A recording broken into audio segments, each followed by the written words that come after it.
Radiotherapy, this one, it means that we are using radiations,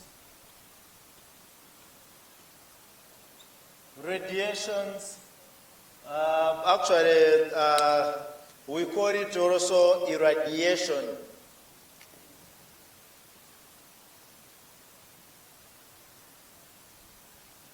So let me expound more about radiation therapy and radiotherapy. Let me expound more. So radiation, it means here we are using ionizing radiations like gamma rays, X-rays to burn or to destroy the tumor cells or the cancerous cells, and in the end they are eliminated in the body. Or of course, when we burn them using, or when you irradiate the tumor, or we destroy it using radiation means, of course, with the time, as the cells are, as the cancer, assume this one was a cancer cell, or as the cancer cells are many and they are dying massively, the tumor keeps on shrinking and reducing in size like that. As we are reducing the tumor in size, causing it to shrink, it means that this person's life can be prolonged, or in case even surgery is added and other treatment modalities, you find that the tumor or the cancers, together with the secondary metastasis, you find that they're able to be eliminated from the body, and the person actually starts leading the usual normal life and recovers completely. Of course, over a period that can take you 2 years, 5 years, 6 years, 10 years. It can even take 10 years, even 15 years, in order for someone to be declared cancer-free. So I hope you are aware that some patients usually fight those battles and they win. And there are very many who have won those battles against the cancer. So I always advise each one of us to keep on actually embracing health care very, very fast. In case you see something, you detect something that is suspicious on your body, on your friend, always actually take action, and you rush actually to seek health care and guidance. So under radiotherapy, this is also, let me try to expound more about it.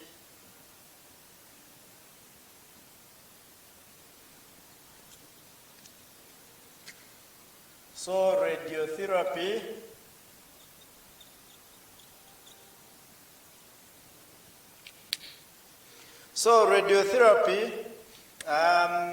is also is subdivided.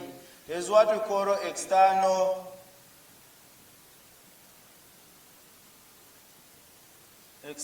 beam radiation therapy,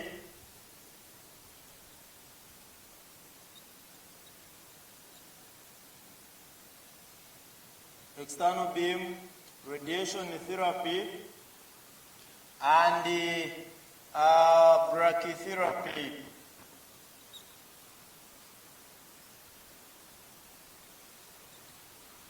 Brachytherapy. So external beam radiation therapy, like for example, we usually take our patients for radiotherapy, and we use this machine called the radiotherapy machine, the Cobra 60 machine. For example, at our Uganda Cancer Institute, now I'm happy that they are still purchasing more advanced machines, and the government is doing actually a great work. The government has done great work of purchasing more than one machine, in addition to the ones that were very, very old. So right now, we are doing well. So external beam radiation therapy, or EBRT, here we use our Cobra 60 machines and the other types. So what happens here is, before we look at our brachytherapy, here I'll use Cobra 60, like for example, Cobra 60 machine.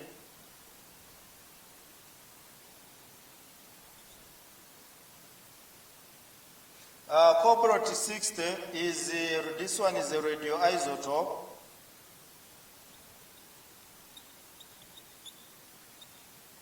So this radioisotope is the one which is utilized by the Cobra 60 machine, and it is able to generate X-rays, powerful X-rays.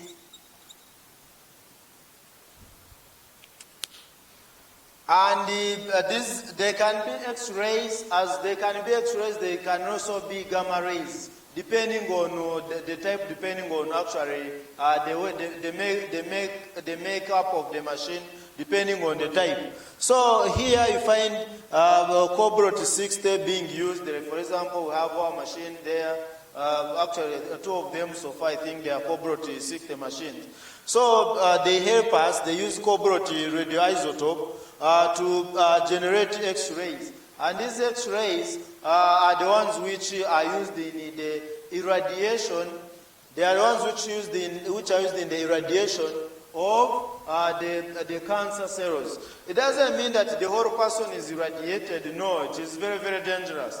Radiation therapy has also a lot of side effects. We have what it can cause burns, radiation burns. It can damage the red bone marrow. It can cause the strictures to develop, for example, within the intestines. A lot of things occur, a lot of side effects occur.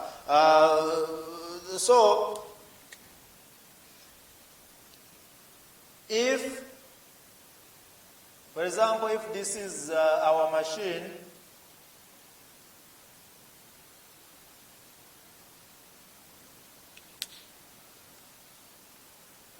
you find that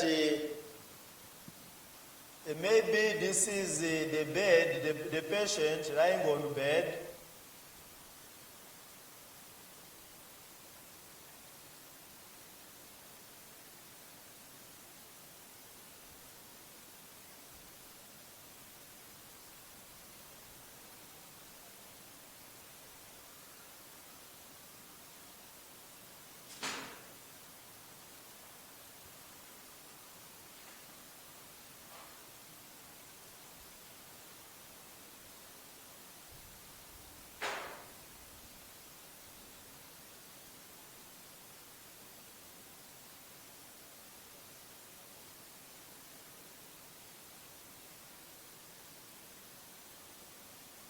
So if this is the person under maybe the radiotherapy machine, so assume the tumor is within the thoracic cavity or the chest. Other tissues, it means this individual is going to be protected. It means this individual is going to be protected from the radiations. The rest of the body, it is only the part, maybe let me say that this part that is that I'm actually indicating, maybe this region of the chest is the one to be radiated. So it will be marked. The radiation oncologist will have marked it, will mark this region that is about to be radiated. Maybe the tumor is in the thoracic cavity, or maybe in the lungs. So he marks that region that is going to be irradiated, maybe with the secondary metastasis, maybe with the primary tumor or the parent tumor, and then you will see the machine. The machine will be used, and it will direct the irradiation beam or the ionizing radiation within this targeted place. So this is how it does. Otherwise, it doesn't mean that if I have maybe cancer in the abdomen, the whole abdomen must be irradiated. It doesn't work like that, because it is going to cause radiation burns to burn the intestines, burn the organs like the pancreas, the liver, eventually end up with burns characterized by intestinal strictures. Eventually, actually my death will be quickened. or the patient is dead, is quickened. So it doesn't work like that. It is a small area that is targeted and then it is irradiated. The radiation oncologist with his or her team, they start actually releasing some beads or some radiation doses. Of course, they don't release a lot of it. They are calculated doses. They are calculated doses in cycles, and they keep on releasing and radiating the tumor. With the time, it keeps on shrinking and reducing in size. So this is how it is done. So when we are using this machine, for example, assume this is our corporate 60 machine. It means here, if this is our corporate 60 machine, it means here we are going. It means this is what we are referring to as external beam radiation therapy, where we use corporate machine. Because the beam is external, you can see the radiation beam, which is in black, is external, coming from outside the body. So this is what we call external beam radiation therapy. So, and again, there are other radioisotopes that are used apart from corporate 60. We also have others, the other radionuclides like cesium-125, yes. Cesium-125 radioisotope is also used in irradiation therapy or in radiotherapy. So, my dear colleagues, this moment allow me to take you to the subclass of radiotherapy, which we call the brachytherapy. So, brachytherapy or brachytherapy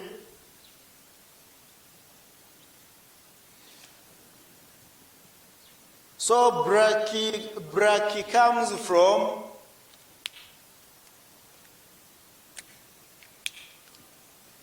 brachy. This one is from the Greek. It's a Greek word, brachy. It's a Greek word which means short. Short therapy. Here what is done is that if the tumor is within maybe the palm, maybe in the arm, they put an ionizing radiation or a substance that is radioactive, and they put it, they insert it in the body maybe in the form of a capsule. They enclose it in a capsule as a radioactive agent. Then they put it around in the neighborhood, around the tumor, and it keeps on releasing radiation doses. And as radiation doses are being released, they keep on actually destroying the tumor cells. For example, look at this region. Let me say that this is we have this arm here. Let's assume that this is someone's arm.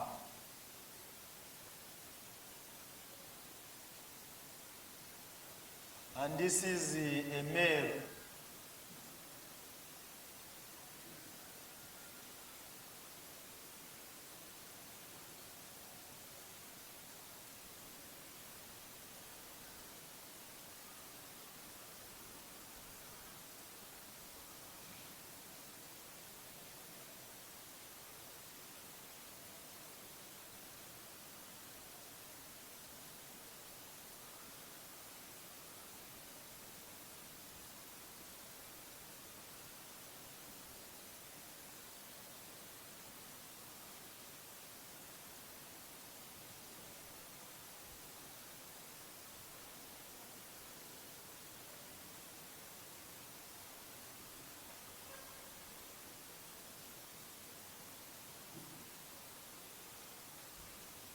So this is our arm here.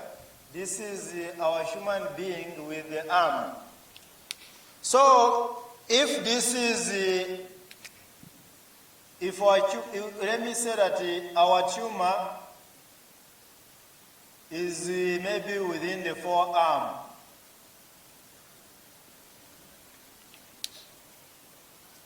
So here this is our tumor or our cancer. Now, the brachytherapy technique is they are going as the oncologist is going to bring the radiation source. Is going to press to get a substance that is radioactive, that releases ionizing radiations, which damage the cancer cells. Of course, it doesn't only damage the cancer cells, also other cells, other normal body cells around the tumor, other normal body cells around the tumor are going to be destroyed with it. But at least the better. It's like the way I can be bitten by an animal, and that animal sticks onto my body. Like the way, I don't know how you know the termites, the way the termites behave.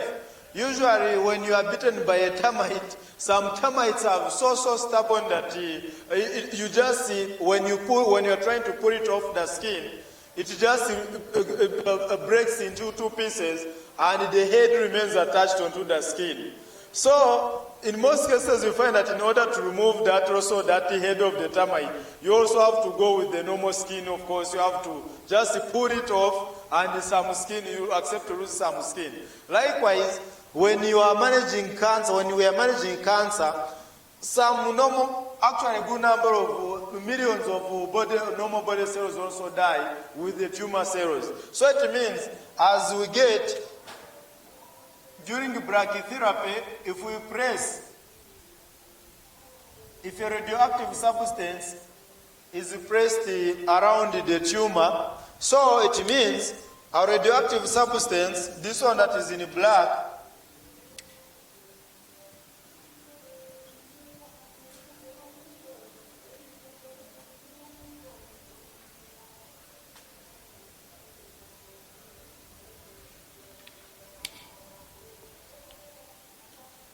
so brachytherapy, under brachytherapy you see short, near, the range of treatment, the range of radiation dose, it is coming from near, it is a short distance. Hence brachytherapy, it is around the tumor that is being targeted. Hence brachy, the short distance, there's a short distance between the tumor and the source of the radioactive agent or the source of the irradiation. So hence the word brachytherapy, short therapy, but still that lies or that falls under the family of radiotherapy. So we have the radioactive substance which is in black, and it is now has been placed within the body near the tumor or around the tumor. So it is going to keep on releasing radiations slowly by slowly to cause the shrinkage of our tumor. So, of course, some doses will be damaging the tissues around the normal cells as well as the tumor. So with time, we find that this tumor that is in red is shrunken. We find that it has shrunken, it has reduced in size. So this is the principle of brachytherapy. This is the principle of brachytherapy or brachytherapy. That is it. Of course, under the principle of brachytherapy, that is where we find ourselves using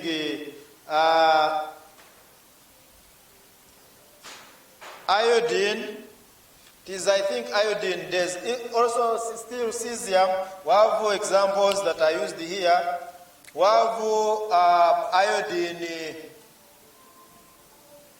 Examples of the radioactive substances that are used. We have iodine 125.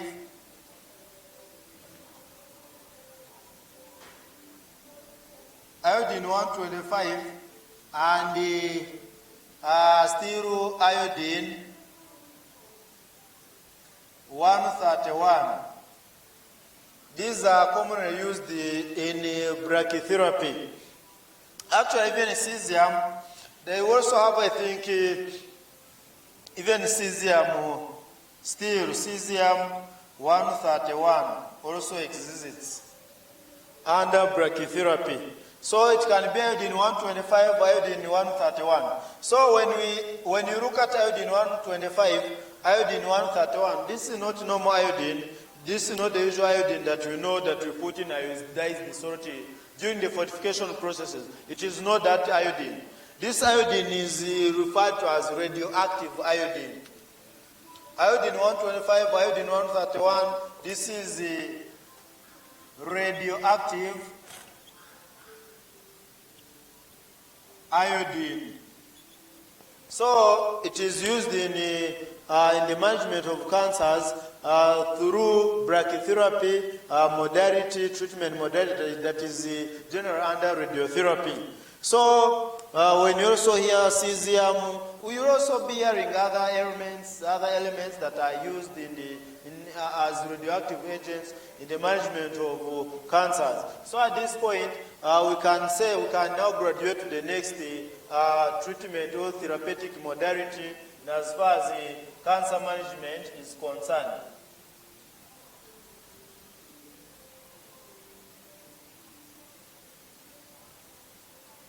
So now we can look at hormonal therapy. Like we know, hormones, some cancers actually utilize hormones as growth factors. They are growth factors. You'll find that, for example, breast cancer, most types of breast cancer require estrogen hormone to grow very, very fast.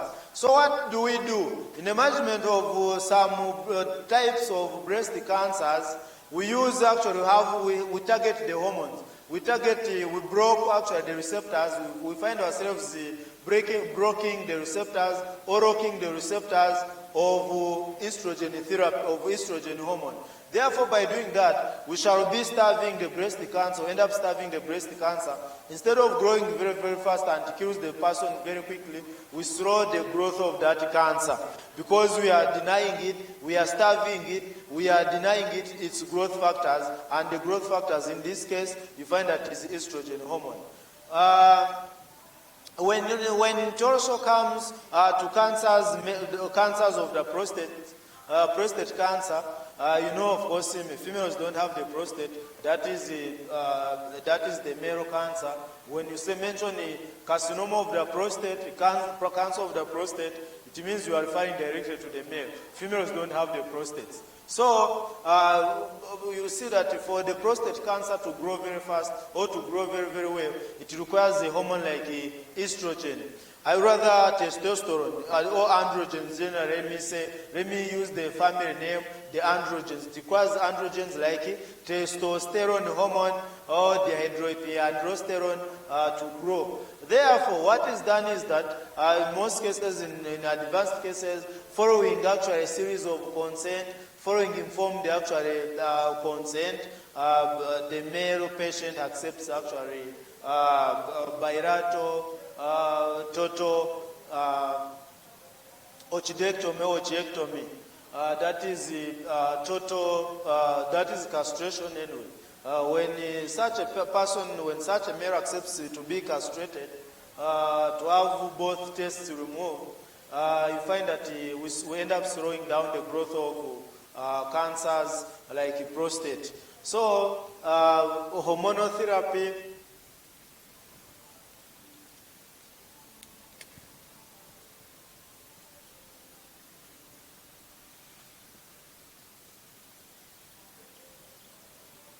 When you talk about hormonal therapy,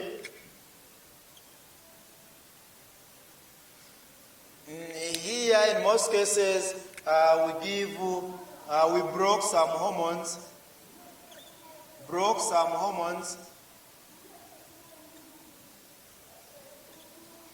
like estrogen receptors. So here it means we give hormonal antagonists.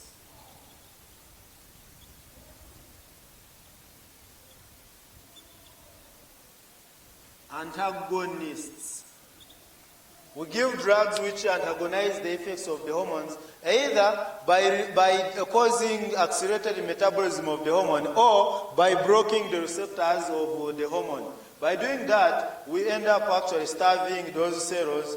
They don't get that hormone that is required, that is utilized as the growth factor. And here I have given you an example of, e.g., in breast cancer management. In breast cancer management, there's a drug called the Tamoxifen.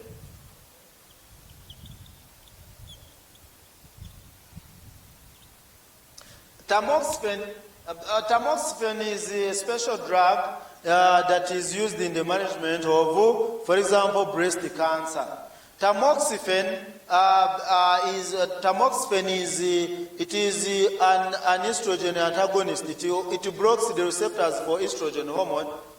Tamoxifen, which you are seeing, is able to block the receptors of estrogen hormone. So by blocking the receptors of estrogen hormone, it means, or by locking them, or by closing, shutting the receptors of estrogen hormone within the breast tissue, it means the breast cancer cells that are there are unable to access actually estrogen, which is a stimulant which enables them to grow very, very fast. So by doing that, you find that the cancer is being arrested at a certain stage, being retarded, being actually made to be dwarf, retarded without growing. And of course, that alone is not enough to eliminate it. You find that at some point surgery has to be involved, chemotherapy, radiotherapy, like that. So usually, like I've said, we use a combination, we use these therapies in combinations depending on actually the benefit. We weigh the benefit, and of course, if the benefit is higher, if the benefit is higher than actually the negative side effects, we will go with the benefits. So, depending on the benefits, we combine these therapies. So, a drug like Tamoxifen blocks will actually block estrogen receptors within the breast tissue, not in all the other tissues. It will block them, and estrogen will not be utilized by the cancer cells to undergo replication. I hope we are together. Then, we also need to know that at the breast level, in summary, at the breast level, Tamoxifen acts as an antagonist. But again, when you go to the uterus level, in the uterus and some other tissues, we find the Tamoxifen acting as an estrogen agonist, meaning that within the uterus, Tamoxifen promotes the growth of uterine tissues, for example, the endometrium, like that. In the breast tissues, our Tamoxifen is an estrogen receptor antagonist. But when it comes to the uterus, you find that it is acting as an agonist, promoting the growth of, again, uterine tissues. So we need to, it is a drug that has, in other words, it has actually mixed activities. In the breast, it is an antagonist. So that's why it is used in the management of cancer, breast cancer.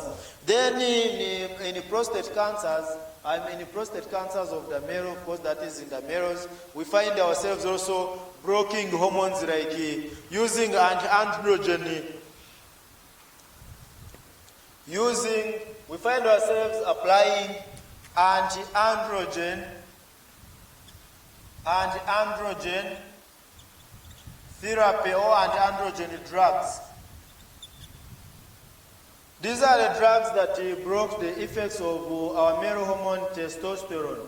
As like I told you that testosterone is the food, it is a nutrient that is required by the prostate cancer cells to replicate themselves or to undergo cell division. So when we cut off the supply of testosterone and other androgens, it means the prostate cancer cells or the prostate tumor cells are not going to grow very, very fast. They are going to be slowed down, and in the process, we shall find ourselves prolonging the life of that individual or that patient who is battling the disease. So that is what happens. So that's why, of course, I mentioned about